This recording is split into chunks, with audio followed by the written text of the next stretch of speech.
America और Israel Yemen के Ansarullah को शायद हल्के में ले रहे थे, लेकिन उन्हें जरा भी इस बात का अंदाजा नहीं था कि वे उनकी समझ से भी ऊपर निकल जाएंगे।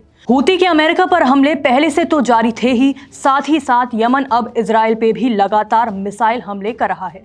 सवाल यह है कि अगर इजराइल हूती के हमलों को नाकाम कर भी रहा है तो क्या जो संदेश दुनिया को यमन के लड़ाकों द्वारा पहुंचाया जा रहा है उसे रोक पाएगा।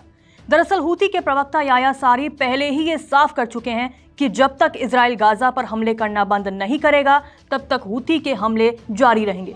अब यमन इजराइल को दहलाने में कोई कसर नहीं छोड़ रहा।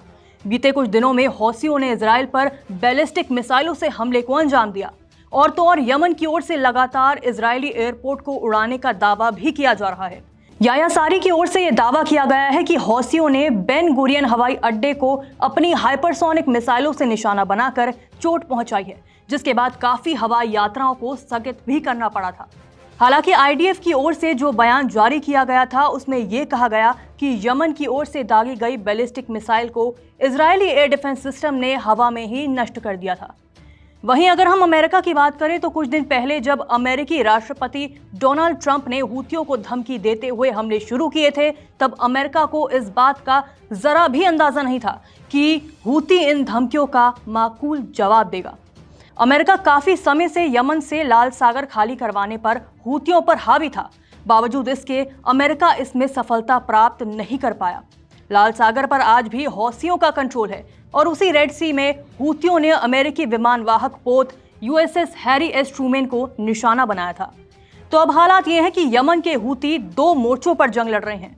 एक और हूती लाल सागर में अमेरिकी युद्धपोतों को निशाना बनाकर उनका मुकाबला कर रहा है, तो दूसरी ओर गाजा पर हमलों के जवाब में इजराइल से भी भिड़ने में जुटे हुए हैं।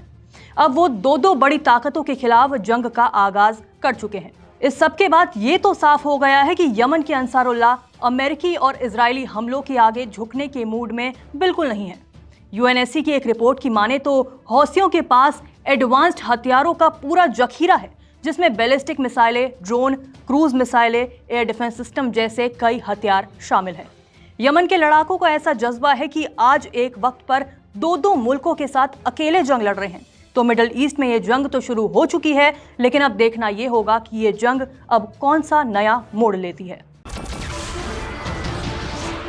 नमस्कार, मैं हूं मानक गुप्ता। अगर आपको हमारा ये वीडियो पसंद आया हो तो इसे लाइक और शेयर जरूर करें और हाँ, हमें सब्सक्राइब और फॉलो करना ना भूलें ताकि आप देश और दुनिया की कोई खबर मिस ना करें। तो जुड़े रहिए हमारे साथ और देखते रहिए न्यूज़ 24।